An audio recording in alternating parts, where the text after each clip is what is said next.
10મા અને 12મા ધોરણની પરીક્ષા શરૂ થઈ રહી છે. તમામ દીકરા દીકરીઓને હું હૃદયપૂર્વકની શુભકામના પાઠવું છું. તમારામાં ખૂબ ઉર્જા છે, તમે તાકાતવાન છો, તમારી આંખોમાં તેજસ્વીતા છે. તેજસ્વીતા સાથે તમે આ પરીક્ષાને ઉત્સવ તરીકે સ્વીકારશો. તમે ચોક્કસ સફળ થશો.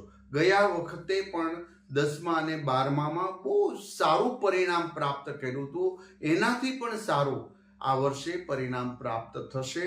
તમે સફળતા માટે જન્મા છો. કદાચ આમ તેમ થાય તો પણ તમે હિંમત ના હારતા અને આ પરીક્ષાને ઉત્સવ તરીકે સ્વીકારી તમારા મમ્મી પપ્પાના સ્વપ્ન સાકાર કરો અને દેશ સમાજ માટે આવનારા સમયમાં તમે કંઈક બની અને તમારી સેવા પ્રદાન કરશો, એ મને વિશ્વાસ છે. અસ્તુ.